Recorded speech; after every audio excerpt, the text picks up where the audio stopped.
Hello, আসসালামু আলাইকুম beautiful people. আপনাদের সাথে আছি আমি সুলতানা হাবিবা মুন এবং আপনাদের সবাইকে স্বাগত জানাচ্ছি দৈনিক জনতার জমিন পত্রিকা থেকে। আপনাদের সবাইকে আরো একবার স্বাগত জানাচ্ছি আমাদের আজকের অনুষ্ঠানে এবং আমাদের সাথে আজকে রয়েছেন শ্রদ্ধেয় যুবদলের কেন্দ্রীয় নেতা মঞ্জুরুল আজিম সুমন। চলে যাচ্ছি ওনার কাছে। আসসালামু আলাইকুম, কেমন আছেন? ভালো আছি। জি, আপনার কাছে আমি প্রথমেই জানতে চাচ্ছি দেশের বর্তমান পরিস্থিতি নিয়ে আপনি কি বলতে চান আমাদেরকে আজকে? ধন্যবাদ। 5 আগস্ট আরেকটি বিপ্লবের মাধ্যমে গত স্বৈরাচারের পতন হয়েছে। আজকে দেশে এখনো এনভায়রনমেন্ট তৈরি হয়নি। দেশে যে তত্ত্বাবধায়ক সরকার প্রতিষ্ঠা হয়েছে ছাত্র জনতার আন্দোলনের মাধ্যমে, সে সরকার আপ্রাণ চেষ্টা করে যাচ্ছে দেশে একটি অবাধ, সুষ্ঠু, নিরপেক্ষ নির্বাচন দেওয়ার জন্য। অনেকগুলি সংস্কার কাঠামো নিয়ে তারা কাজ করে যাচ্ছে। সর্বপ্রথম সংবিধান সংস্কার, নির্বাচন কমিশন সংস্কার, রাষ্ট্রীয় কাঠামো সংস্কার, সব থেকেই নিরলস কাজ করে যাচ্ছে। আমরা জনগণের প্রত্যাশা আগামী 2025-এর মধ্যে যেন একটি অবাধ, সুষ্ঠু, নিরপেক্ষ নির্বাচন দেয় তত্ত্বাবধায়ক সরকার। এ ব্যাপারে আমরা এবং জনগণ আমরা সহযোগিতা করে যাচ্ছি। আমরা আশা করি একটি গণতান্ত্রিক সরকার যখন প্রতিষ্ঠা হবে তখন দেশে আইনশৃঙ্খলা, দ্রব্যমূল্য সব কিছু নিয়ন্ত্রণে চলে আসবে বলে আমার দৃঢ় বিশ্বাস। আপনাকে অসংখ্য ধন্যবাদ। সেই সাথে আপনার কাছে আমি জানতে চাচ্ছি এই ক্ষেত্রে সংবাদ মাধ্যমগুলোর ভূমিকা কেমন হতে পারে? অবশ্যই সংবাদ মাধ্যমের ভূমিকা অত্যন্ত প্রয়োজন এবং গুরুত্বপূর্ণ। তেমনি দৈনিক জনতার জমিন যে পত্রিকাটি আজকে তার উদ্বোধন হয়েছে, আমরা দেশবাসী অনেক প্রত্যাশা রাখি জনতার জমিন যেন জনগণের কথা বলে, সমাজের কথা বলে, সত্যকে সত্য বলে, মিথ্যাকে মিথ্যা বলে, কালোকে কালো বলবে, সাদাকে সাদা বলবে। আমি মনে করি এই পত্রিকাটি তৃণমূল থেকে জাতীয় পর্যায়ে মানুষের সুখ দুঃখ, হাসি কান্না, সমাজের সমস্যা সব কিছু নিয়ে তার লেখনের মাধ্যমে যেন ফুটে তোলে এবং জনতার জমিন পত্রিকায় তার থিম লেখা আছে, জেগে ওঠো প্রতিদিন। আমরা মনে করি প্রতিদিন সমাজের কথাগুলি তুলে ধরবেন। পত্রিকার মাধ্যমে সমাজের পরিবর্তন হয়, দেশের পরিবর্তন হয়। সমাজের সমস্যাগুলো নিয়ে কথা বলবে, সে কথাগুলো দেখে রাষ্ট্র, সমাজ তার সমাধান করার চেষ্টা করবে। আশা করি দৈনিক জনতার জমিন মানুষের সে আকাঙ্ক্ষা, সে প্রত্যাশা পূরণ করবে বলে আমার দৃঢ় বিশ্বাস। আচ্ছা, সেই সাথে আপনার কাছে জানতে চাচ্ছি বিএনপির ভারপ্রাপ্ত চেয়ারম্যান তারেক রহমান দেশে ফিরবেন, তো এই ক্ষেত্রে মানে বিভিন্ন ধরনের গুঞ্জন তো শোনা যাচ্ছে, আপনি কি বলবেন? আপনার কি বলার আছে? আসলে বিএনপির ভারপ্রাপ্ত চেয়ারম্যান তারেক রহমান দেশে তো অবশ্যই ফিরবেন। ওনার বিরুদ্ধে গত 15 বছর সমস্ত সাজানো মিথ্যা মামলা দিয়ে ওনাকে জর্জরিত করে ফেলেছেন, ওনাকে শারীরিক নির্যাতন করেছেন, ওনাদের বাড়ি থেকে ওনাকে উচ্ছেদ করা হয়েছে। আজকে ছাত্র জনতার 5 তারিখ অভ্যুত্থানের পরে আজকে আদালতগুলি প্রমাণ করতে পেরেছে যে তারেক রহমানের বিরুদ্ধে সমস্ত মামলাগুলি মিথ্যে এবং বানোয়াট, যার কারণে ওনার সমস্ত মামলাগুলি পর্যায়ক্রমে খালাস পাচ্ছে। আমরা দেশবাসী আশা করি অতি দ্রুত উনি দেশের মাটিতে ফিরে আসবেন। ওনার বাবা শহীদ রাষ্ট্রপতি জিয়া রহমান স্বাধীনতার ঘোষণার মাধ্যমে এদেশের ছাত্র জনতাকে ঐক্যবদ্ধ করে স্বাধীনতার সংগ্রামের মাধ্যমে দেশ স্বাধীন হয়েছে। সমস্ত ক্লান্তিকালে শহীদ রাষ্ট্রপতি জিয়া রহমান অবদান ছিলেন। ওনার মা দেশনেত্রী সাবেক প্রধানমন্ত্রী বেগম খালেদা জিয়া 3বার প্রধানমন্ত্রী ছিলেন। সমস্ত উদ্দেশ্য প্রণোদিতভাবে তারেক রহমানের বিরুদ্ধে সমস্ত ষড়যন্ত্রমূলক মামলাগুলো হয়েছে।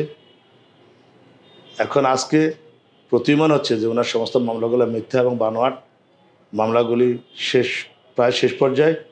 অচিরে উনি বাংলাদেশে ফিরে আসবেন।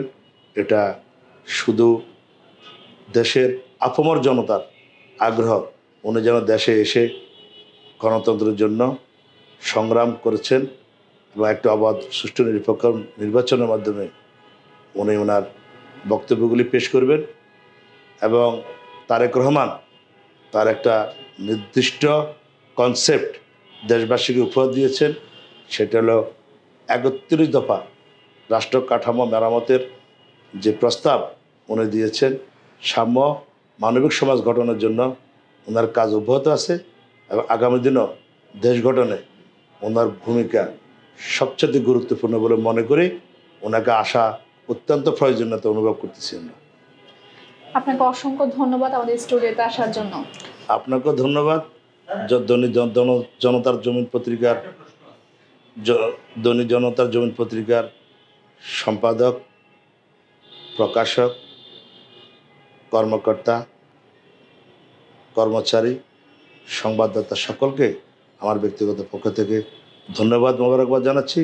আশা করি দৈনিক জনতার জমিন মানুষের পক্ষে, সত্যের পক্ষে, ন্যায়ের পক্ষে কথা বলবে। যে আপনাকে অসংখ্য ধন্যবাদ জানাচ্ছি। সেই সাথে জানতে চাচ্ছি যে আগামী নির্বাচন নিয়ে আপনাদের প্রস্তুতি কেমন? সদ্য প্রয়াত কবি হাসান হাফিজ বলেছেন, এখন যৌবনদার যুদ্ধে যাওয়ার সময় তার, যুবকরাই গড়বে দেশ। আজকে বৃহৎ যুব সমাজরাই আজকে একটি সুন্দর বাংলাদেশ গড়ার পথ নিয়ে কাজ করে যাচ্ছে। আপনারা অবশ্যই অবগত আছেন, শহীদ রাষ্ট্রপতি জিয়া রহমান যখন চিন্তা করছিলেন যে বিশাল যুব সমাজ জনগোষ্ঠীকে দূরে রেখে কখনো একটি দেশ গঠন করা সম্ভব নয়, বিধায় উনি যুব মন্ত্রণালয় গঠন করেছেন, যুব কমপ্লেক্স গঠন করেছেন এবং যুবকদেরকে উনি প্রথম বিদেশে পাঠানোর ব্যবস্থা করেছেন। যার কারণে আজকে দেশের যে রেমিটেন্স, দেশের যে অর্থনৈতিক শক্তি, এটা যুব সমাজরাই বিদেশ গিয়ে আজকে দেশকে স্বনির্ভর করেছে। তাই আমি মনে করি যুব সমাজের দেশ গঠনের ভূমিকা সবচেয়ে বেশি। সেই হিসাবে যুব সমাজরাই আগামী দিনে হাতে হাত মিলিয়ে এই দেশ গঠনে কাজ করবে বলে আমার বিশ্বাস।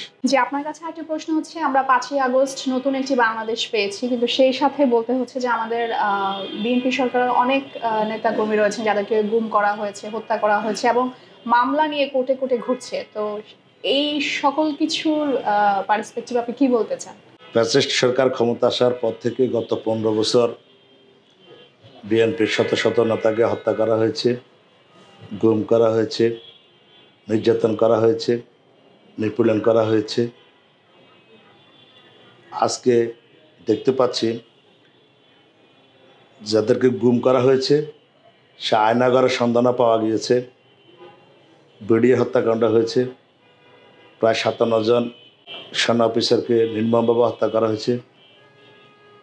আজকে দেখলাম সেটাও প্রুভড হয়েছে এবং সেখানে শেখ হাসিনা সহ সাবেক সেনাপ্রধান মনির আহমেদ তাদের বিরুদ্ধে মামলা হয়েছে।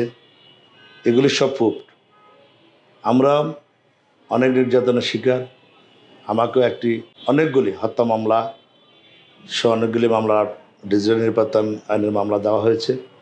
সাম্প্রদায়িক মামলায় অনেক নির্যাতন করেছে, শক দেওয়া হয়েছে, রিমান্ডে ছিলাম, মাসকে মাস জেলে ছিলাম। এমন কোনো নেতাকর্মী নাই যারা জেল খেটেছে, অন্যায়ভাবে নির্যাতন হয়েছেন, গুম হয়েছেন, খুন হয়েছেন, যেটা ভাষায় প্রকাশ করার মতো নয়। সে নির্যাতন নিপীড়নের কারণে ছাত্র জনতা জেগে উঠেছে এবং গত 5ই আগস্ট সারা দেশের মানুষ ফুঁসে উঠেছে।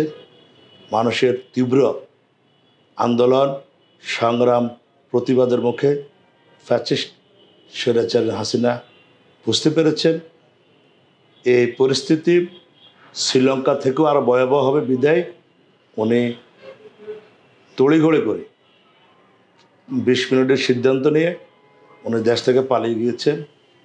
এটাই প্রমাণিত হয় উনি যে পরিমাণ মানুষের প্রতি নির্যাতন, হত্যা, খুন, গুম করেছেন উনি উপলব্ধি করতে পেরেছেন এবং মানুষ সেটা প্রতিবাদ করেছেন, বিদায় উনি পালিয়ে যেতে বাধ্য হয়েছেন।